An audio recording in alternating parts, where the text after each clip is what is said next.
오늘 말씀의 제목은 영적 미성숙자 삼손. 우리 한번 읽어보겠습니다. 시작. 다시 한번 시작. 사사기 14장으로 넘어가서 1절부터 9절까지 보겠습니다. 기도합니다. 삼손이 딥나에 내려가서 거기서 블레셋 사람의 딸들 중에서 한 여자를 보고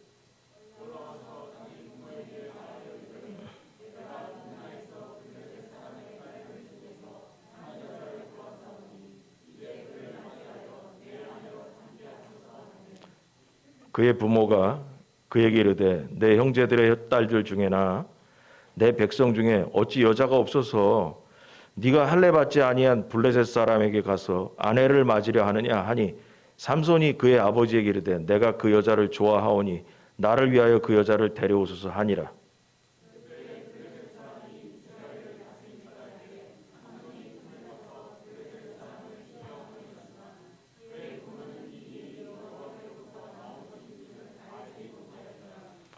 삼손이 그의 부모와 함께 딥나에 내려가 딥나의 포도원에 이른즉 젊은 사자가 그를 보고 소리 지르는지라.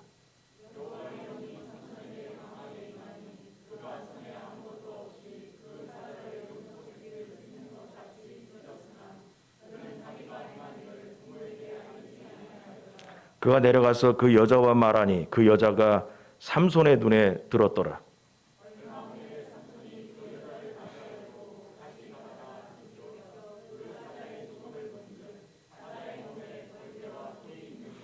같이 합니다. 손으로 그 꿀을 떠서 걸어가며 먹고 그의 부모에게 이르러 그들에게 그것을 들여서 먹게 하였으나 그 꿀을 사자의 몸에서 떠왔다고는 알리지 아니하였더라.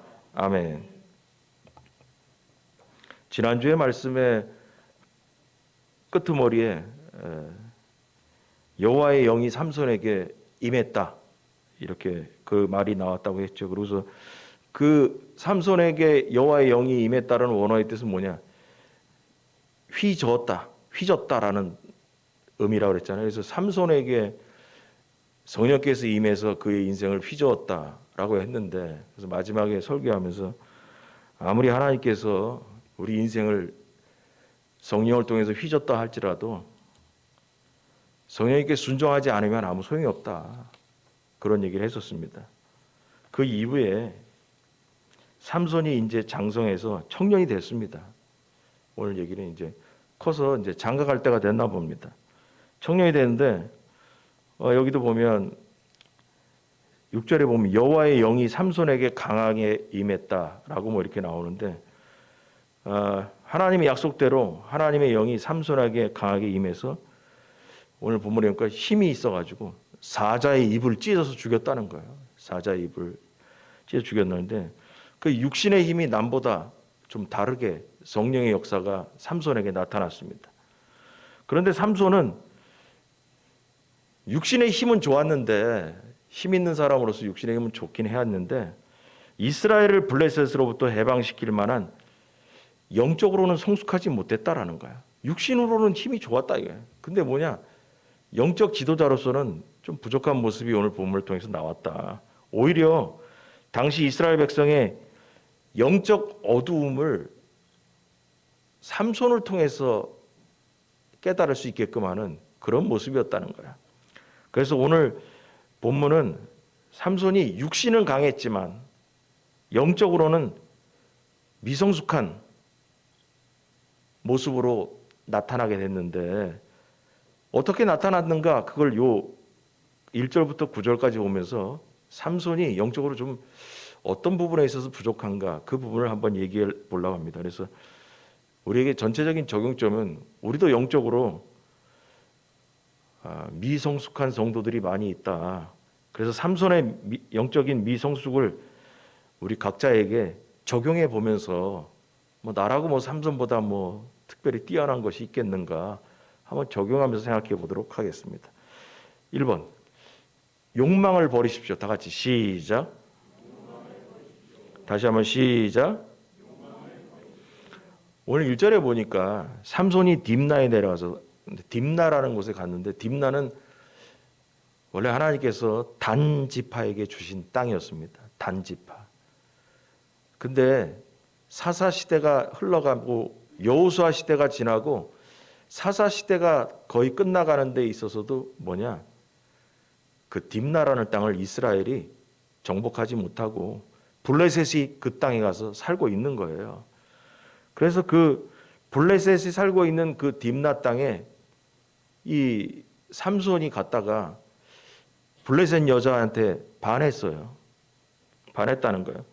그래서 그 당시에 이스라엘을 핍박하는, 이스라엘을 블레셋으로부터 핍박하기도 하고 블레셋으로부터 구원해야 할 그 사사 삼손의 입장에서는 그 블레셋 여인을 좋아하는 게 맞지가 않아요. 앞뒤가 안 맞는 소리죠. 그래서 블레셋 도시에 가서 블레셋 여자를 좋아하는 거 보통 사람은 하지도 못할 행동을 삼손은, 여러분 우리 같으면 우리를 핍박하는 그 동네 가겠어요? 안 가지. 거기 뭐하러 가겠냐? 우리 맨날 우리 민족을 속색이고 하는데 거기 가지도 않을 거죠. 가지도 않을 뿐더러인데 가가지고 또 거기서 그 여자에게, 블레셋 사람의 여자에게 반했다 이거예요. 그래서 삼손은 이렇게 딱 특징을 봐도 뭐냐면 삼손은 세상과 타협을 하는 스타일의 사람이다. 세상과 타협하는 사람 스타일이라는 걸. 적당히 그냥 쉽게 우리에게 적용하면 적당히 예수 믿고 적당히 세상에 때도 묻히고 살아도 뭐 좀 어때? 꼭 하나님만 절대적으로 믿어야 돼? 신앙생활도 적당히 하고 세상에 가서 적당히 세상 풍속 따라 좀 살기도 하고 타협하기도 하고, 그런 스타일의 삼손의 머리에 있는 그 가치 기준은 신앙의 영적인 미성숙함을 우리가 알 수 있죠. 그리고 집에 와가지고 부모님에게 내가 오늘 저기 블레셋 땅에 가지고 여자 하나 봤는데 그 여자한테 반했다. 그래서 어머니 아버지 그 여자하고 결혼할 수 있도록 기회를 만들어 달라고 이렇게 고집을 부렸습니다. 근데 여기 보면은 1절에 보면 1절 끄트머리 보니까 블레셋 사람의 딸들 중에서 한 여자를 보고 그 보고를 동그라미 치고, 그 다음에 2절에 보니까 또 뭐냐면 올라와서 자기 부모에게 말하여 이르되 내가 딥나에서 블레셋 사람들의 딸 중에서 한 여자를 보았사오니, 여기 또 보았다. 또 거기 동그라미 치고 3절에 가니까 3절에 보면은 끄트머리에 삼손이 그의 아버지에게 이르되 내가 그 여자를 좋아하오니 나를 위해서 그 여자를 데려오소서, 며느리로 맞아주소서, 그런 얘기예요. 근데 이 1절의 보고와 2절의 보아사오니와 3절의 그 여자를 좋아하오니 그게 다 같은 말이에요. 3절에 나와 있는 그 여자를 좋아하오니 그것도 원어의 뜻을 보니까 보고 봤다라는 의미를 갖고 있는데, 여기서 보았다는 말에 주목을 해야 되는 건데 삼손은 이걸 통해 알 수 있는 건 뭐냐, 이 사사기를 지은 저자는 이렇게 얘기하는 거예요. 삼손은 본대로 마음이 끌리는 사람이라는 거예요. 삼손은 말씀으로 기준을 삼고 사는 사람이 아니라 눈에 보이는 대로 이끌려서 움직이고 결정을 하는 사람이다라는 거예요. 그래서 사사기를 쓴 저자는 삼손은 보고 보았사오니 내가 좋아하오니, 봤더니 내 마음에 들어. 그러면 나는 내 마음에 드는 대로 살겠다라는 거예요. 삼손은 하나님의 말씀을 기준으로 살아가는 사람이 아니에요. 그의 선택과 판단의 동기는 말씀이 선택을 하고 말씀이 내 마음의 동기가 돼야 되는데 정욕과 욕망으로 판단하고 결정한다는 것입니다. 다시 말해서 너무 자주 얘기하는 얘기죠. 감정으로 신앙생활하는 사람이에요. 감정으로 신앙생활하는 사람이라는 거죠. 우리는 말씀으로 사는 거지 감정으로 신앙생활해서는 안 된다는 거죠. 근데 삼손은 보고 딱 마음에 들었다. 그럼 저거 가져야 되는 거예요. 이 감정으로 신앙생활하는 거예요. 하나님께서 이방인과의 결혼은 안 된다 하면은 예, 알았습니다. 끝을 해야 되는데 아니요. 하나님의 말씀이 내 기준이 아니라 내 마음에 보니까 내가 봤더니 마음에 들어. 그럼 그걸 따라가는 거예요. 그걸 따라가는 거예요. 여러분, 우리도 그렇게 산다니까요. 삼손처럼 내가 보이는 대로 마음에 들면 그거 따라간다는 거야. 자, 성경에 보니까 이런 말이 있어요. 요한일서 2장 16절. 다 같이 시작.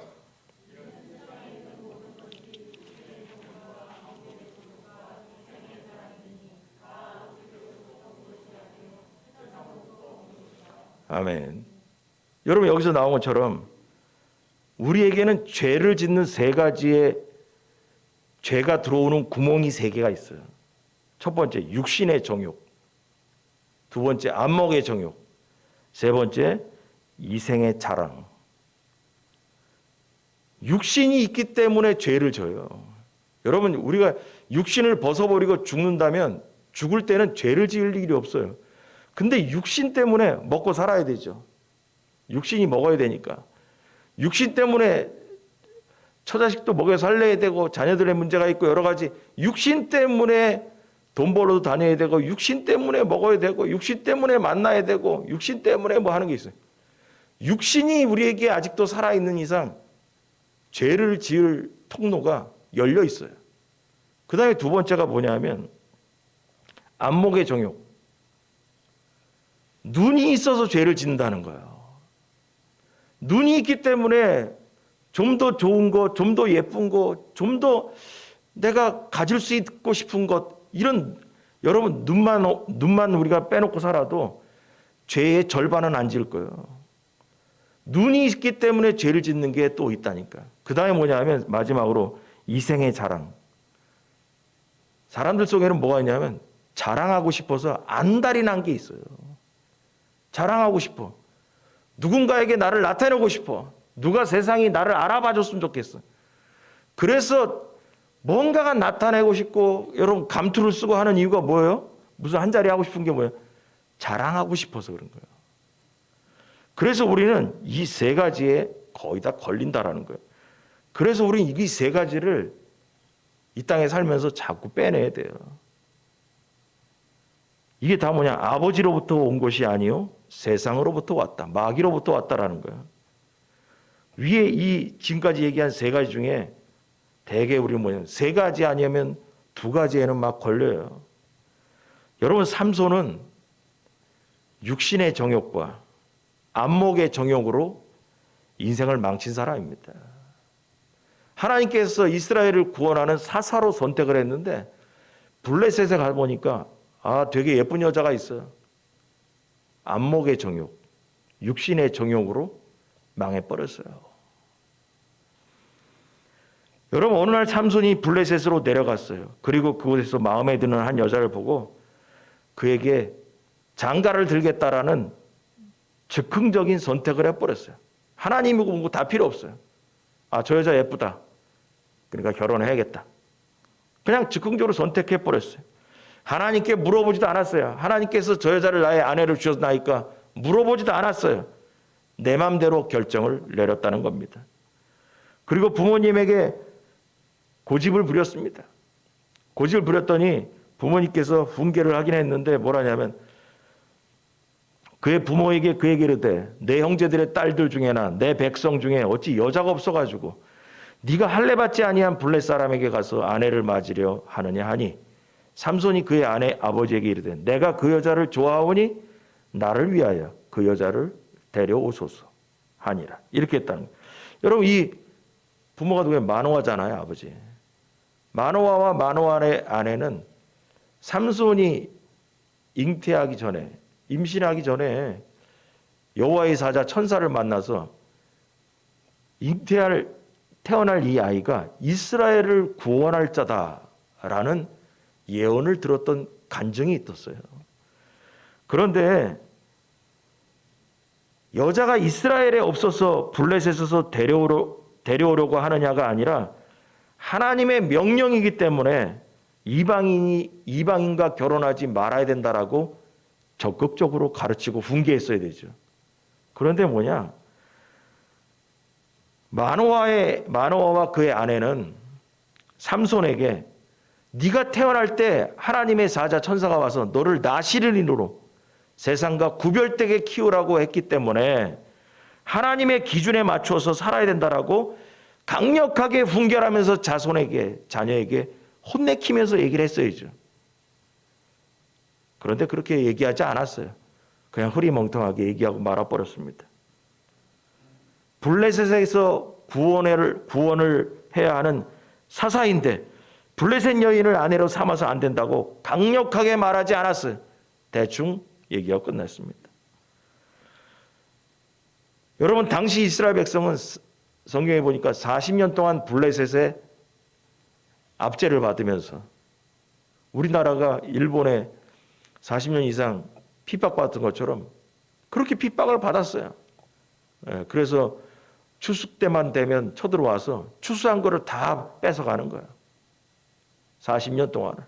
그래서 해코지하며 살았어요. 그 블레셋의 손 아래 고통스러운 시기를 보내고 있었어요.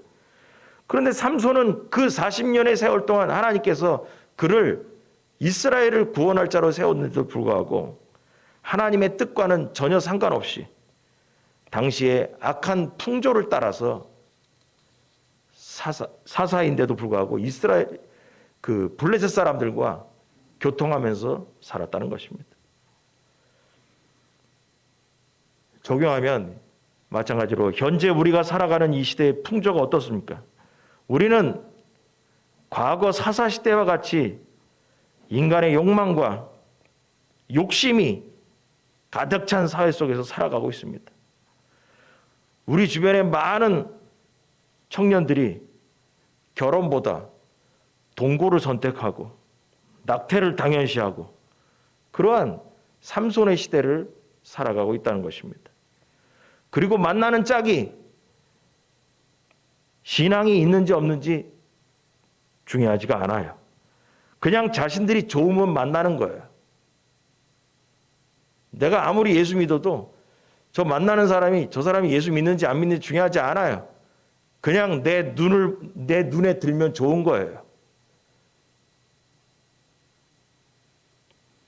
부모도 신앙이 있는 며느리나 사이보다는 경제적으로 그 친구가 경제적으로 어떤 직장을 잘 다니고 있냐, 뭐 돈이 있냐,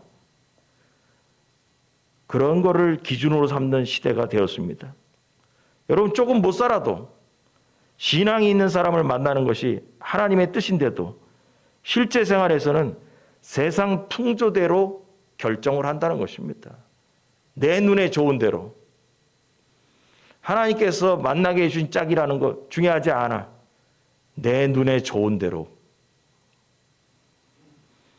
여러분, 이러한 문제들은 교회 안에서도 동일하게 나타나서 세상으로부터 지탄받는 거야. 우리는 뭐냐? 세상과 다른 기준으로 결혼하고 세상과 다른 기준으로 우리의 짝을 만나야 되는 거죠. 또 부모도 며느리나 사위를 얻을 때 세상과 다른 기준으로 허락을 하고 자녀들에게 훈계하고 그래야 된다는 것이죠. 그래서 성도는 세상과 다른 가치 기준으로 살아야 된다는 것입니다. 이 모든 것이 뭐냐면 그리스도인들이 세상과 죄를 이길 만한 영적으로 성숙하지 못하니까 세상 풍조를 따라가는 거예요. 영적으로 성숙해야 세상의 풍조는 그렇다 할지라도 세상 사람들은 돈 많은 사람, 권세 있는 사람과 짝을 지려고 한다 할지라도 우리는 그렇게 살면 안 된다는 것이죠. 근데 왜 그럴까? 불안하기 때문에 그렇습니다. 믿음이 없기 때문에 그런 거예요. 믿음이 있는 짝을 만나려면 기다려야 하는데 그거 못하겠다는 거죠. 하나님께서 우리에게 짝을 만나게 할 때까지 못 기다리겠다는 거죠. 내가 선택하겠다는 거예요. 내 눈에 보이는 대로. 기다리고 싶지 않다는 거예요. 눈앞에 보이는 내 마음에 드는 사람을 즉흥적으로 삼손처럼 만나겠다는 것입니다. 그들의 마음에는 뭐가 없냐? 하나님이 안 계신 겁니다. 하나님의 기준이 없어요. 오로지 내 인생은 내가 결정한다는 것입니다. 그리고 신앙생활을 잘하는 사람을 만날 수 없다라고 생각합니다. 이 세상에서 신앙생활 잘하는 짝을 만나기 어렵다. 그러니 짝을 만날 때 신앙을 갖고 기준을 세우지 말자. 아예 포기를 해버리죠. 아닙니다. 그것은 바로 잘못된 믿음이에요. 여기저기에 하나님의 숨겨진 사람들이 지금도 있다는 것을 여러분 믿으시기 바랍니다. 믿음이 있어야 돼요. 맨날 자주 얘기했던 엘리야는 나만 남았나이다라는 하나님께 고백을 했죠. 그런 신앙생활로 살아서는 안 되는 거죠. 하나님 나만 살았어요. 아하방 시절에 우상에 절하지 아니한 선지자는 나만 남았나이다. 하나님께서 뭐라 했냐? 꿈 깨라. 숨겨진 선지자가 7,000명 있다. 너 혼자 잘난 것 같지? 아니야. 여러분, 하나님은 항상 자기 백성을 숨기시고 관리하고 계신다고 하는 것을 알아야 합니다. 하나님은 깊은 산속 옹달샘을 관리하시면서 키우시는 사람이 이 시대에도 있다는 것을 여러분 알아야 됩니다. 여러분, 하나님에겐 다 계획이 있습니다. 나빠지면 하나님의 일이 다 스톱될 것 같죠? 아니에요. 나 없어도 하나님의 일은 다 갑니다. 착각하면 안 돼요. 여러분 믿으시기 바랍니다. 하나님 나만 없어 봐요. 하나님 뭐 하겠어요? 그거 교만한 거예요. 하나님은 너 없어도 할 수 있다. 왜냐? 하나님은 창조자이기 때문에 우리의 생각을 넘어서서 계획하고 일하시는 것이 다 있습니다. 그래서 우리가 감정으로 결정을 하고 내 마음대로 결정을 하는 상태를 벗어나는 길은 오직 뭐냐? 하나님의 말씀으로 마음과 생각을 새롭게 하고 날마다 우리 인생의 현장에서 말씀에 순종하는 삶을 살아야 된다는 것입니다.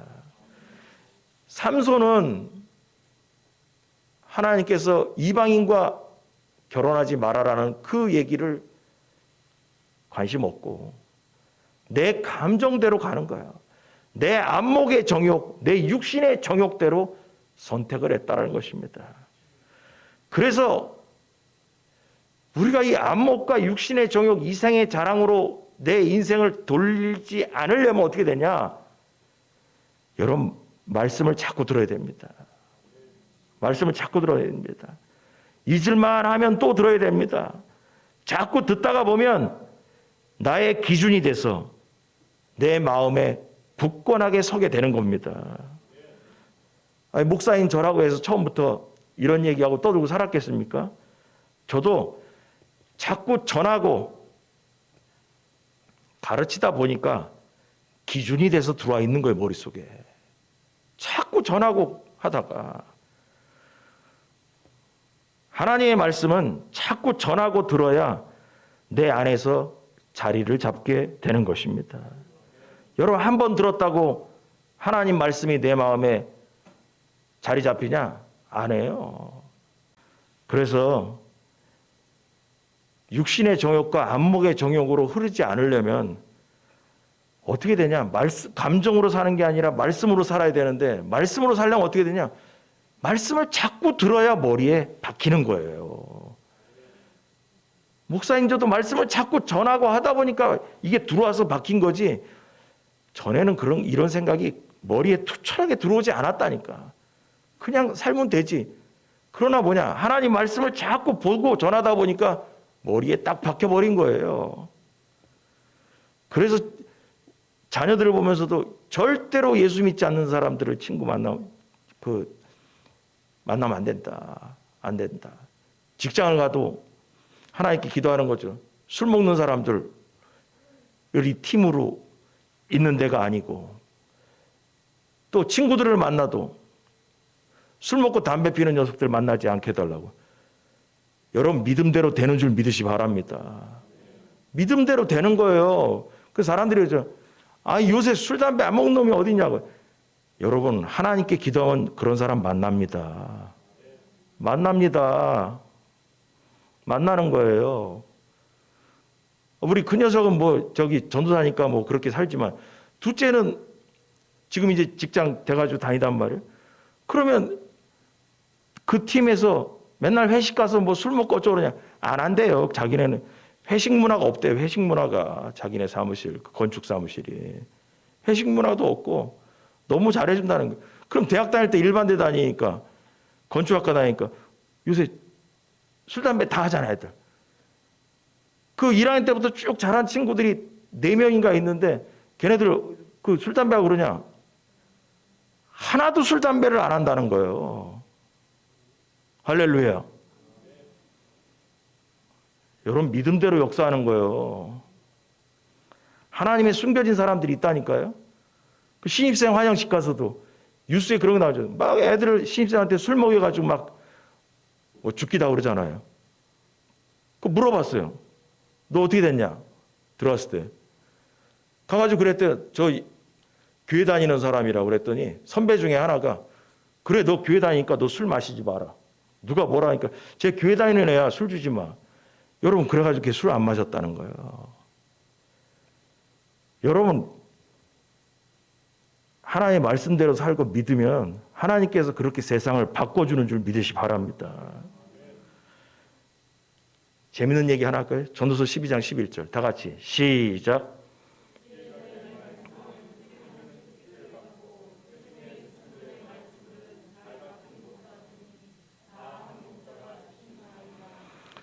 네, 아마 오래전에 한번 얘기한 것도 같은데, 젊은 사람들은 가끔 들었고, 여러분 여기 보면은 지혜자들의 말씀은 찌르는 채찍들 같고, 회중의 스승들의 말씀들은 잘 박힌 못과 같으니 다 한 목자가 주신 바라.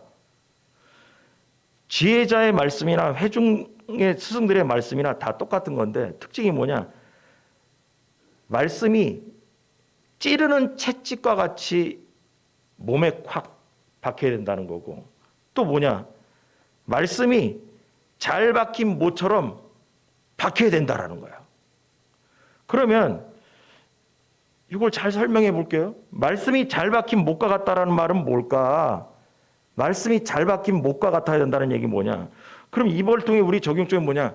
말씀을 들으면 내 몸에 못처럼 박혀야 된다라는 거예요. 그러면 못이 어때야 잘 박힌 거예요? 여러분, 망치로 여러 번 잘 때려 박아야 못이 안 빠지죠. 그렇잖아요. 한두 번 뚝뚝 때려 끝나는 게 아니에요. 그냥 쉽게 얘기해서 그 못 대가리가 있잖아요. 그것까지 확실하게 두드려 박아야 그 잘 박힌 못이에요. 잘 박힌 못은 안 뽑혀야 되죠. 대충 때려주면 안 돼요. 잘 박힌 못은 빠지면 안 되는 거예요. 말씀도 우리 마음에 여러 번을 잘 때려 박으면 마음에서 뽑히지 않는 못이 되는 겁니다. 그래서 말씀의 못을 우리의 마음에 잘 때려 박아버려야 돼요. 몇 번을 때려 박아야 돼요. 그래서 뽑히지 않게끔 해야 된다는 거예요. 말씀이 들어갔다 빠졌다 들어갔다 빠졌다가 아니에요. 잘 박힌 못처럼 한 번 박히면 뽑히지 않아야 되는 거예요. 그래서 여러 번 때려 박아야 돼요. 말씀도. 말씀의 못을 우리 심령 가운데 계속 몇 번을 망치질하듯이 때려 박아야 되는 거예요. 여러 번 들어야 된다는 거예요. 그래야 마음에 말씀의 못이 박히게 되는 거예요. 말씀을 아는 것과 마음에 박히는 말씀은 달라요. 말씀을 백날 알고 듣으면 무슨 소용이 있어요? 말씀은 우리 마음에 박혀야 되는 거예요. 마음에 박힌 말씀은 빠지지 않는 못이 되는 것이, 그게 우리에게 신앙의 말씀이 된다는 것이죠. 그래서 여러분, 이 세상은 영적으로 성숙한 성도들을 통해서 변화되는 겁니다. 삼손 같은 안목의 정욕, 육신의 정욕, 이생의 자랑으로 사는 사람은 세상을 바꾸지 못하는 거예요. 영적으로 미성숙한 성도는 자신도 변화시키지 못할 뿐더러 가정도 변화시키지 못해요. 어떻게 그 가정을 변화시키겠어요? 세상의 풍속대로 적당히 사는 사람이 어떻게 그 가문을 변화시키겠어요? 복음은 세상과 다른 길을 간다는 것을 분명히 아시기 바랍니다. 일본을 이렇게 끝내려고 했더니 읽다 보니까 여러분들이 오해할 것 같아가지고 참고사항으로 얘기를 해야 될 게 있는데 뭐냐 하면 4절에 보면 희한하게 나와서 이거 그냥 넘어가면 안 되겠다 싶어서 시간이 들더라도 설명을 해야겠네. 4절 보니까 한번 읽어보겠습니다. 시작.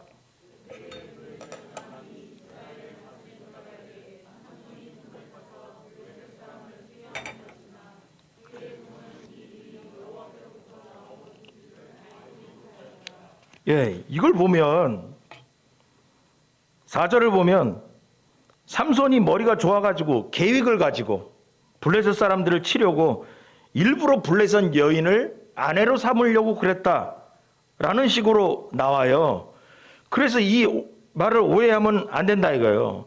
여기 보면 그때 블레셋 사람이 이스라엘을 다스린 까닭에 삼손이 틈을 타서 블레셋 사람을 치려 함이었으나, 그러니까 이 말이 뭐냐, 블레셋 여인을 자기 아내로 삼으려고 했던 게 삼손이 틈을 타서 블레셋 사람을 치려고 하는 작전 중에 하나였으나 그의 부모는 이 일이 여호와께로부터 나온 것인 줄 몰랐다. 그럼 여호와께서 삼손이 이방인 여인과 블레셋 여인과 결혼하려고 하게 하려고 작전을 꾸몄다라는 식으로 이게 되잖아요. 이 내용이.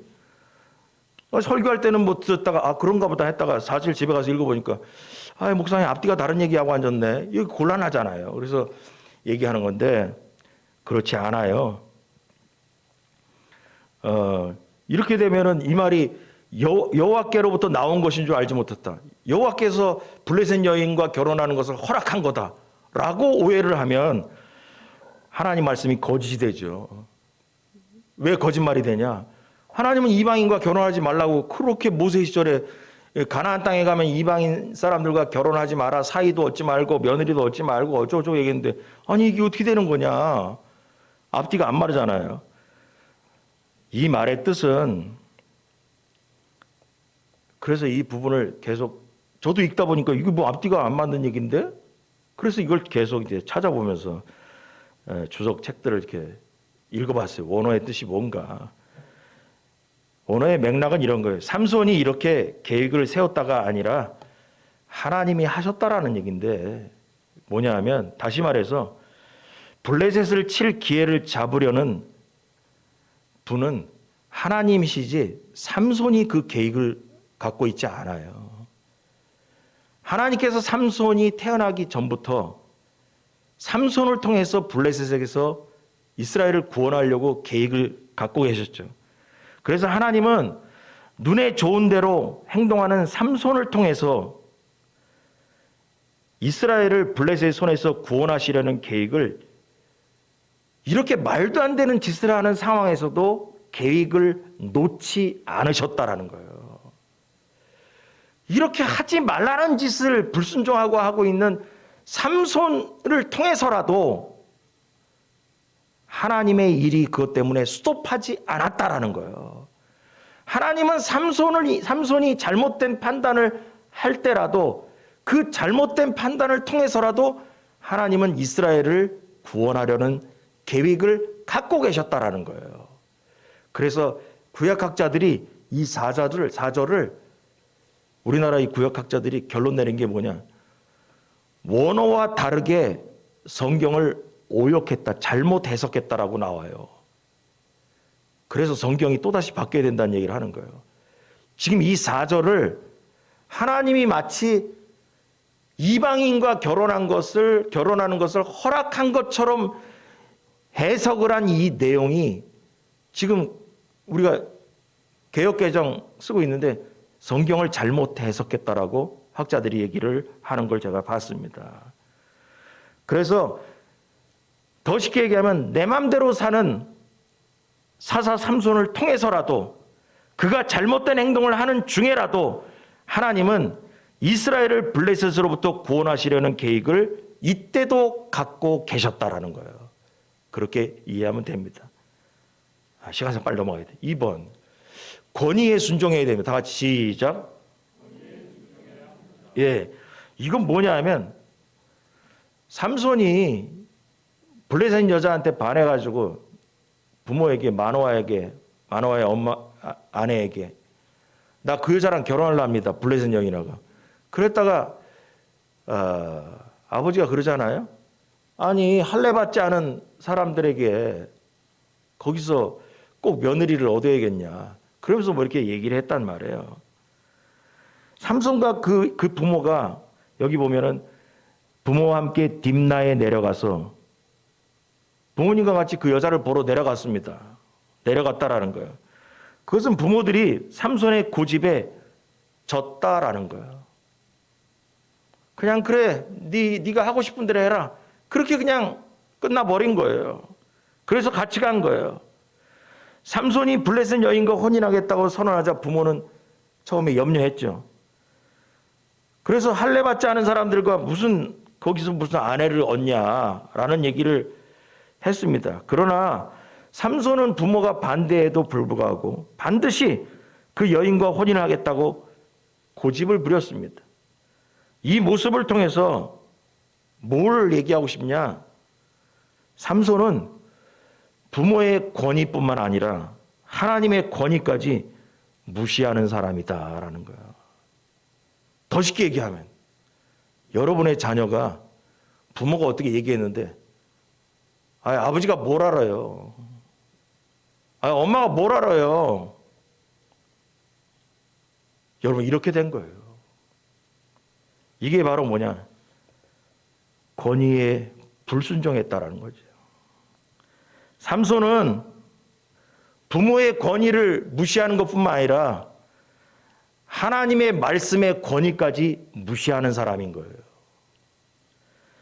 삼손은 하나님의 통치를 벗어나 영적 교만과 무감각에 빠진 상태였어요. 이러한 삼손의 불순종으로 인해 가지고 그의 부모가 겪어야 했던 그 고통이 바로 이스라엘의 영적 미숙함으로 인해서 마음 아파하는 하나님의 마음과 같다라는 거예요. 여러분 삼손이 부모가 얘기해도 싫어요. 내 마음대로 좋은 대로 하겠어요. 그 말을 확대하면 축소 확대 방법에서 확대하면 이스라엘 백성이 하나님께서 하지 말라는 우상 숭배를 계속하는 거야. 하나님이 뭘 알아요? 내가 좋은 대로 할 텐데. 여러분 마노아와 마노아의 아내가 삼손이 부모의 말을 안 들을 때 얼마나 마음이 아팠겠어. 그럼 그거를 하나님께로 가져가 봐요. 이스라엘 백성이 하나님 말씀 안 듣고 지들 마음대로 사니까 하나님 마음이 얼마나 아팠겠어요. 똑같은 거예요. 이걸 우리에게 적용합니다.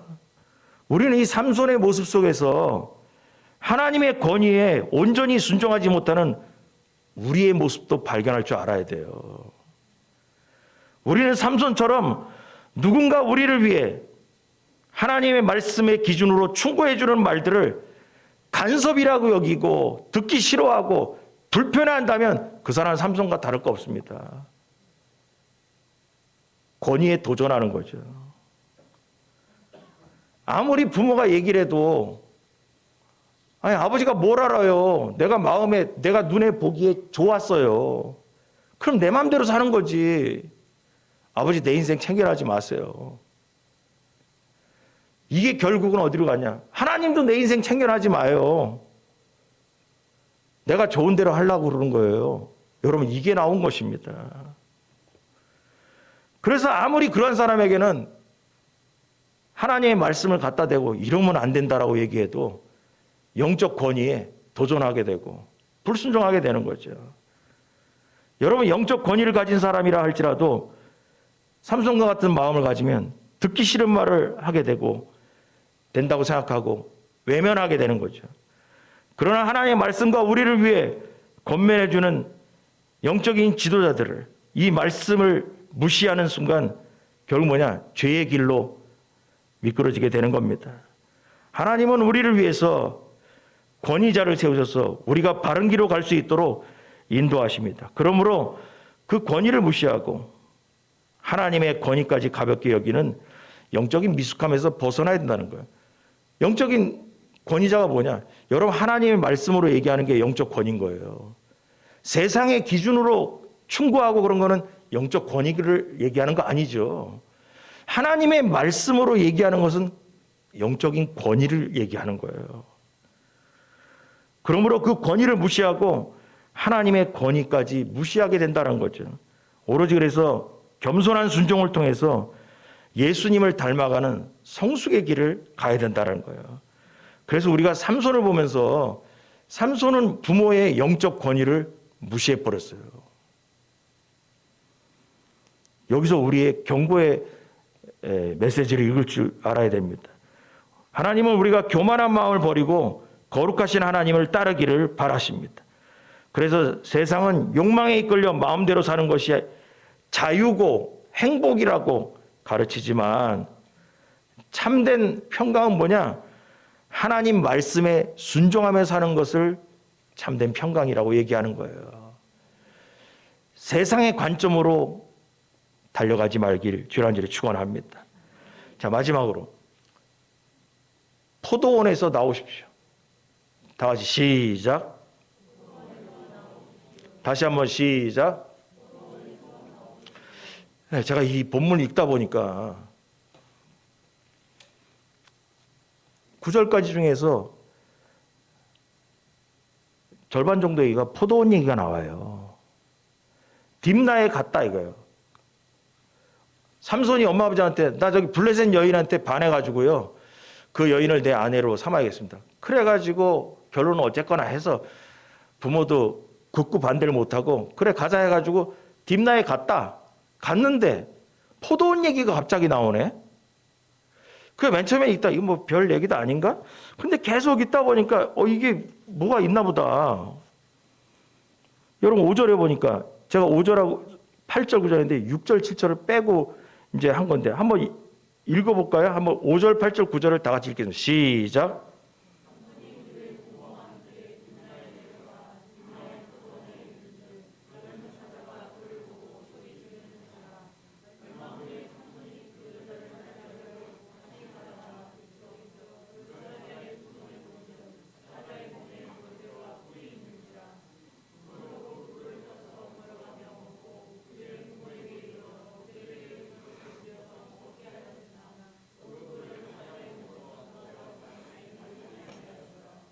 예. 자, 여기 6, 7절은 딥나에 갔는데 포도원에 갔더니 웬 포도원에 갔더니 성경에 보니까 젊은 사자라고 하는데 아니 난 젊은 사자라고 해서 맨 처음에 읽을 때는 성경의 사자는 천사로 얘기하니까 젊은 천사가 나타나는가 했더니 나중에 보니까 어린 사자가 나타났다는 거예요. 사자가. 그 번역을 이상하게 했어. 어린 사자가 나타나서 여호와의 영이 임해가지고 힘이 좋아가지고 사자의 입을 찢어서 죽였다는 거예요. 그 얘기를 이제 빼고 했는데 하여튼 딥나에 갔는데 딥나에 가서 여러분 딥나도 가면 안 돼. 블레셋 사람들 우리의 적들이 사는 동네요. 거기를 갔어요. 근데 거기 가서도 또 포도원을 갔어. 포도원에 갔더니 사자가 나와가지고 달라들길래 삼손이 입을 찢어 죽였다는 거예요.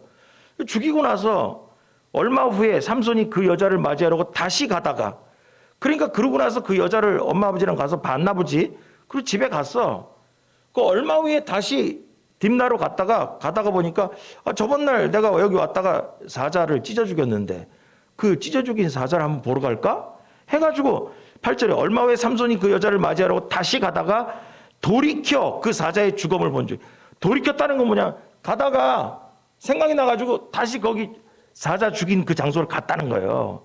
가보니까 사자의 몸에 벌떼와 꿀이인지라 그 죽은 사자 시체에 벌집을 졌는지 벌들이 와가지고 벌이 있고 거기에 꿀이 있어가지고 그거를 또 이렇게 퍼서 먹으면서 또 뭐 좀 꿀을 좀 땄나 보지 해가지고 그거를 부모님에게 드리려고 해서 부모님이 드려서 먹게 하였더니 그러나 그 꿀을 사자의 몸에서 떠왔다고는 알리지 아니하였다. 이게 사자꿀이 이게 뭔 중요한 게 여러분 이 사사기 저자가 의미가 없다면 여기다 이걸 안 썼을 거 아니야. 근데 갑자기 이게 꿀 얘기가 나오고 뭐 어쩌고저쩌고 나오고 있어요. 자, 이걸 통해서 우리가 의미를 찾아야 돼요. 여러분, 삼손은 블레셋에 가는 게 잘못됐다고 얘기했죠. 잘못됐어요. 거기 적들의 나라에 갈 필요가 없어요. 이방인 여인을 아내로 얻으러 가는 것이기 때문에 거기 가야 될 이유가 없는 거예요. 그래서 뭐냐면, 그리고 나서 보니까 블레셋도 그 딥나라는 데 갈 이유도 없지만 더 중요한 건 뭐냐? 삼손은 포도원에 가면 안 돼요. 왜냐? 삼손의 인생 팔자가 뭐예요? 그 운명이 뭐였어요? 하나님께서 인생 팔자는 그렇게 가는 걸 얘기하는 거예요. 태어날 때 자체가 뭐냐? 나시린으로 태어났어요. 세상과 구별되게 살라고 천사가 나타나서 구별된 나시린으로 살라고 그랬어요. 그러면서 뭐냐? 나시린은 뭐냐? 포도주만 먹는 게 아니라 포도도 먹지 말라고 그랬어요.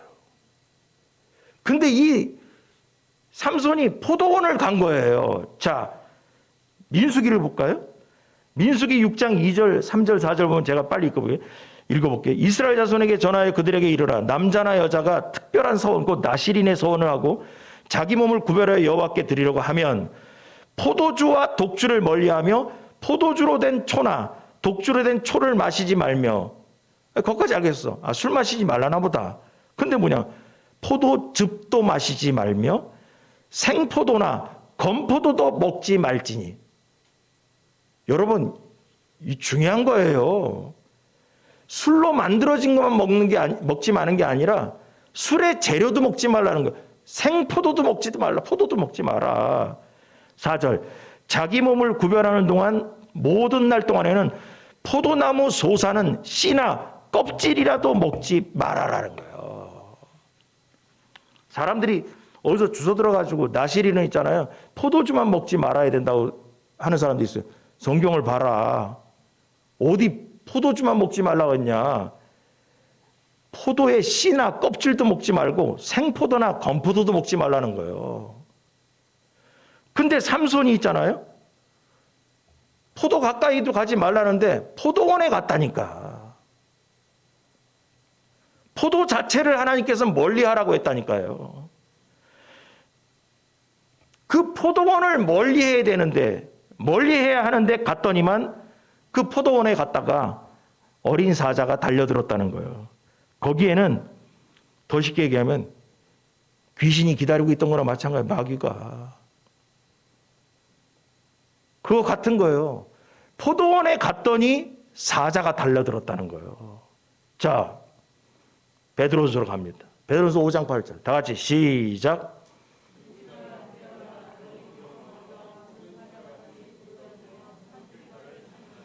아멘. 딱 떠오르는 거예요. 그래서 제목을 정한 거예요.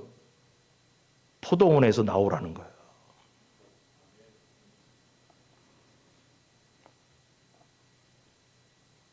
여호와의 영이 함께 하셨기 때문에 능력으로 사자를 죽입니다. 살아긴 했지만은 포도원에 간 것 자체가 잘못됐고요. 딥나에 가는 것 자체가 잘못됐죠. 갔더니 거기에 사자가 기다리고 앉았어요. 공격하려고.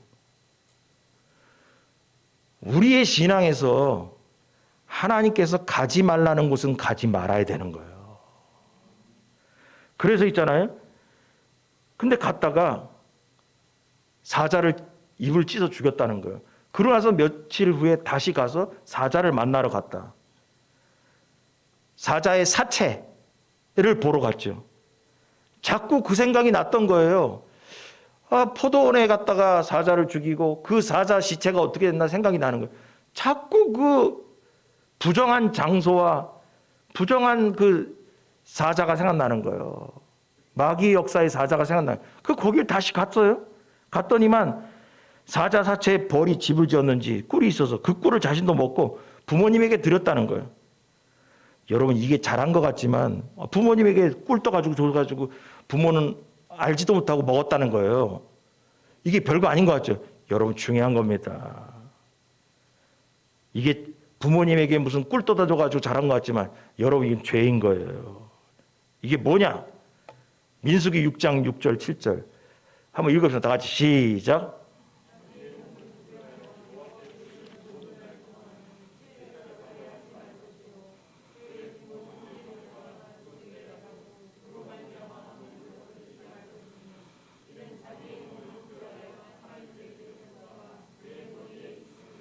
아멘. 결론은 뭐냐?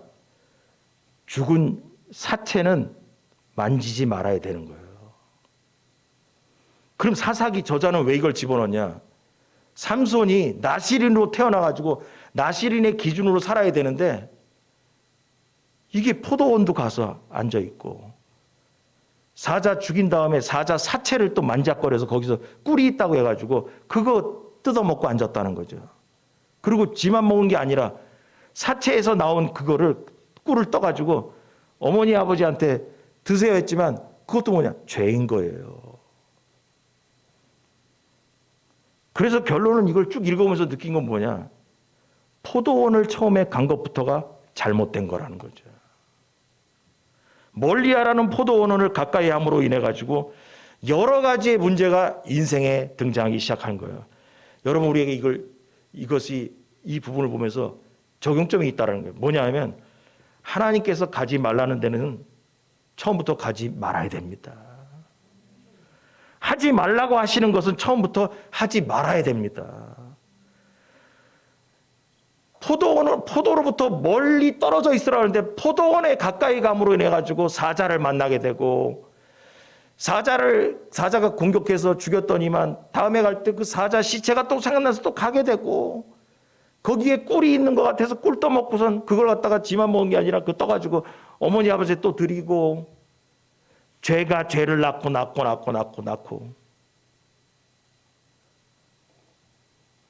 여러분 여기서 빨리 떠나지 않으면 그 처음 한 행동 때문에 계속해서 인생에 걸림돌이 생긴다는 거예요. 포도원을 안 갔으면 괜찮았겠죠. 포도원 갔다가 사자 만나고 사자 죽였다가 거기 또 꿀 따러 와가지고 사체를 만지게 되고 나실인으로서의 기준을 다 부셔버렸다는 거예요. 그러므로 지금 내가 적용하는 거예요. 하나님께서 가지 말라고 하신 또 하지 말라고 하신 여러분 각자에게 있는 그 영적인 포도원에서 속히 나오기 바랍니다. 삼손은 포도원 가지 말았어야 되죠. 이 설교를 들으면서 여러분도 여러분이 가지 말아야 될 곳에 가 있거나 하지 말아야 될 것을 행동하라는 그 영적인 포도원에서 나와야 됩니다. 포도원에 가만히 보니까 사자도 있고 꿀도 있지만 달콤하다는 거예요.